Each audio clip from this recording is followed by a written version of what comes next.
नमस्कार दोस्तों, आपका स्टडी लाइट यूट्यूब चैनल में एक बार फिर से स्वागत है। और हम कर रहे हैं आरईएस प्रीलिम्स 2023 की प्रिपरेशन। इससे पहले हमने पढ़ा था राज्य लोक सेवा आयोग यानी कि आरपीएससी। नेक्स्ट हमारा जो आयोग है वो है राज्य मानवाधिकार आयोग यानी कि स्टेट ह्यूमन राइट्स कमीशन। तो चलिए शुरू करते हैं।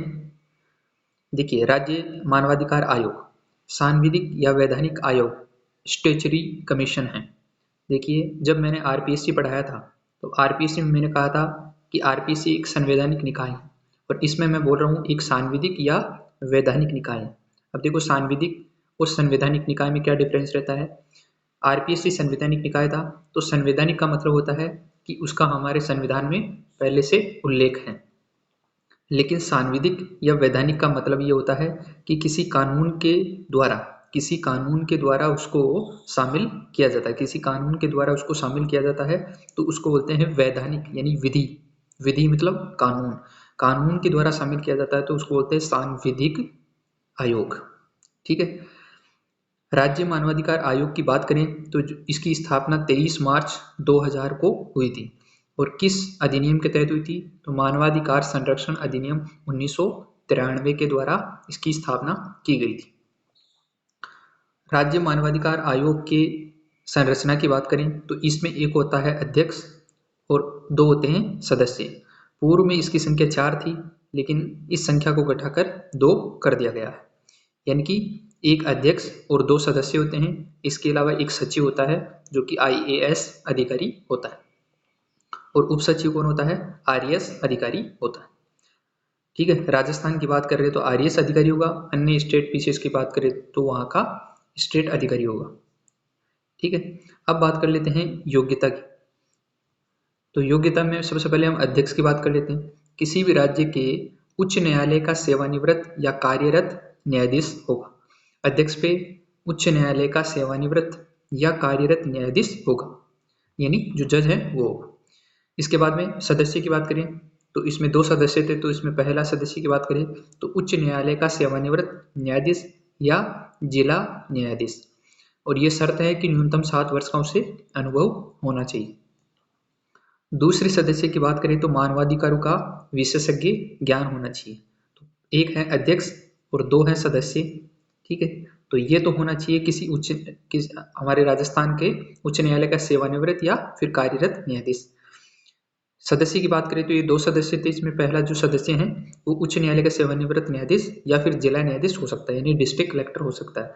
लेकिन शर्त यह है कि इसको 7 वर्ष का अनुभव होना चाहिए।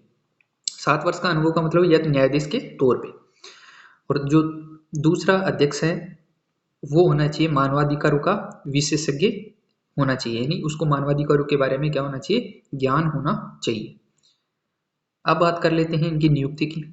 तो नियुक्ति कौन करता है, राज्यपाल द्वारा एक समिति की सिफारिश पर। पहले एक समिति बनाई जाती है, वो समिति सिफारिश करती है, उसके बाद में राज्यपाल नियुक्त करता है। समिति की संरचना की बात करें, यानी कि जो समिति बनाई जाएगी, जो राज्य मानवाधिकार आयोग के जो अध्यक्ष व सदस्य हैं उनकी जो सिफारिश करेगी, उस समिति के अंतर्गत कौन कौन होगा। तो उस समिति का जो अध्यक्ष है वो होगा मुख्यमंत्री।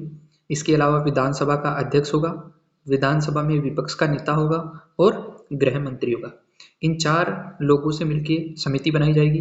वो समिति सिफारिश करेगी किसे मानवाधिकार आयोग का अध्यक्ष व सदस्य बनाया जाना चाहिए, और उनकी नियुक्ति करेगा राज्यपाल।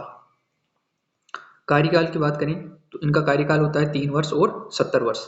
जब मैंने आरपीएससी पढ़ाया था तब मैंने बताया था कि उनके जो सदस्य व अध्यक्ष होता है उनका कार्यकाल होता है 6 वर्ष या फिर 62 वर्ष। ठीक है। पहले ये 60 था, 62 कर दिया गया।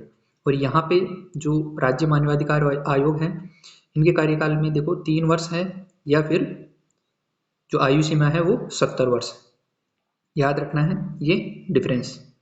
इसके बाद में वेतन की बात कर लेते हैं। इनकी वेतन की बात करें, वेतन या भत्तों की, तो अध्यक्ष उच्च न्यायालय के मुख्य न्यायाधीश के समान ही उसको वेतन मिलता है। जो अध्यक्ष रहता है उसको जो हाई कोर्ट का मुख्य न्यायाधीश रहता है, चीफ जस्टिस रहता है, उसी के समान वेतन मिलता है। सदस्यों की बात करें तो उच्च न्यायालय के जो अन्य न्यायाधीश रहते हैं उनके समान क्या मिलता है, वेतन मिलता है। अगर अध्यक्ष व सदस्यों के त्याग पत्र या इस्तीफे की बात करें तो किनको देंगे, राज्यपाल को। निष्कासन की बात करें तो राष्ट्रपति द्वारा निष्कासन किया जाएगा। ये दोनों डिफरेंस याद रखना। त्याग पत्र देंगे तो राज्यपाल को, और निष्कासन किसके द्वारा किया जाएगा? राष्ट्रपति के द्वारा किया जाएगा। अब देखो, निष्कासन के अंतर्गत दो शर्तें हैं। पहली शर्त तो यह है कि सर्वोच्च न्यायालय की जांच के पश्चात, अब इसमें यह है कि कदाचार या दुर्व्यवहार का दोषी हो या फिर असमर्थता का दोषी हो, ये सुप्रीम कोर्ट के द्वारा जांच की जाएगी, और यदि इन दोनों में से किसी का भी दोषी पाया जाता है तो उसको राष्ट्रपति के द्वारा हटा दिया जाएगा।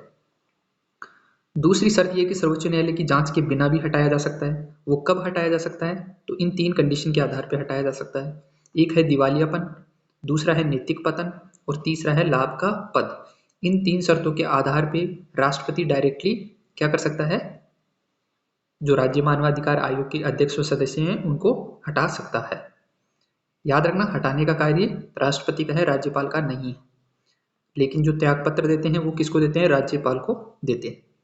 वार्षिक प्रतिवेदन यानी कि एनुअल रिपोर्ट राज्य सरकार को सौंपता है। राज्य मानवाधिकार आयोग अपनी एनुअल रिपोर्ट राज्य सरकार को सौंपता है। ठीक है, इसके बाद में हम बात करते हैं राज्य मानवाधिकार आयोग के कार्य एवं भूमिका की। तो सबसे पहले लोक सेवकों के विरुद्ध, यानी कि जो भी सिविल सर्वेंट्स होते हैं उनके विरुद्ध देखो क्या क्या है। मानवाधिकार उल्लंघन से संबंधित शिकायतें प्राप्त करता है, यानी कि किसी सिविल सर्वेंट ने यदि कोई उल्लंघन किया है तो उनकी जो शिकायतें हैं उनको कौन सुनता है? मानवाधिकार आयोग। ठीक है, इसके बाद में समन या नोटिस जारी करना, यानी ये किसी लोक सेवक को क्या कर सकता है? समन भेज सकता है, नोटिस भेज सकता है। गवाही हेतु बुला सकता है, शपथ पत्र पर बयान ले सकता है, और जुर्माने की सिफारिश भी कर सकता है। ये थे लोक सेवकों के विरुद्ध। इसके अलावा सरकारी कार्यालय से सरकारी दस्तावेज प्राप्त करना, किसी भी सरकारी राज्य के अंतर्गत कोई भी सरकारी कार्यालय है वहां से कोई भी दस्तावेज प्राप्त कर सकता है राज्य मानवाधिकार आयोग। पीड़ित हेतु क्षतिपूर्ति या मुआवजे की सिफारिश कर सकता है। न्यायालय में पीड़ित की ओर से अपील कर सकता है। राज्य के जेलों, थानों व मानसिक पुनर्वास केंद्रों का निरीक्षण कर सकता है। न्यायालय की अनुमति से न्यायालय में विचाराधीन मामले की सुनवाई कर सकता है। इसके अलावा मानवाधिकार संरक्षण, गैर सरकारी संगठनों को प्रोत्साहित कर सकता है। जागरूकता हेतु सेमिनार व कॉन्फ्रेंस का आयोजन करवा सकता है। जिला मानवाधिकार इकाई की स्थापना कर सकता है। मानवाधिकार संदेश नामक पत्रिका प्रकाशित कर सकता है। तो ये कुछ कार्य थे राज्य मानवाधिकार आयोग के। अब कुछ ऐसे कार्य भी हैं जो राज्य मानवाधिकार आयोग के क्षेत्र के अंतर्गत नहीं आते, यानी राज्य मानवाधिकार आयोग इन कार्यों में दखल अंदाजी नहीं कर सकता। जैसे वो 1 वर्ष से पुराने मामले, यहाँ पे याद रखना, एक वर्ष से पुराने मामले अगर हो तो उनमें दखल अंदाजी नहीं करेगा। यदि शिकायत अस्पष्ट हो, इसके अलावा यदि मामले किसी अन्य न्यायालय में विचाराधीन हो, मामले किसी अन्य आयोग में विचाराधीन या लंबित हो, शिकायत सैन्य प्रशासन से संबंधित हो, व्यक्तिगत मामले या विवाद मामले, ये वेरी इंपॉर्टेंट है। राज्य मानवाधिकार आयोग के अंतर्गत व्यक्तिगत मामले नहीं, मतलब व्यक्तिगत मामलों की सुनवाई नहीं होती है। यदि शिकायत लोक सेवक के विरुद्ध ना हो, यानी केवल और केवल लोक सेवक के विरुद्ध ही ये क्या करता है, जो भी शिकायत होती है उसको सुनता है। इसके अलावा संघ सूची से संबंधित मामले, इसका अधिकार नहीं है संघ सूची के मामले में। संघ सूची के मामले में जो केंद्र का मानवाधिकार आयोग है, केंद्रीय मानवाधिकार आयोग, उसके पास ये अधिकार है। इसका केवल राज्य सूची है उस विषय तक ही सीमित है। तो ये हमारा एक छोटा सा टॉपिक था जिसका नाम था राज्य मानवाधिकार आयोग। आई होप कि आपको समझ आया होगा। तो आप स्टडी लाइट यूट्यूब चैनल को सब्सक्राइब करना ना भूलें और बेल आइकन दबा लें ताकि आने वाली वीडियोस की आपको नोटिफिकेशन मिलते रहे। इस वीडियो में इतना ही। धन्यवाद दोस्तों, मिलते हैं अगले वीडियो में। तब तक के लिए पढ़ते रहिए। धन्यवाद।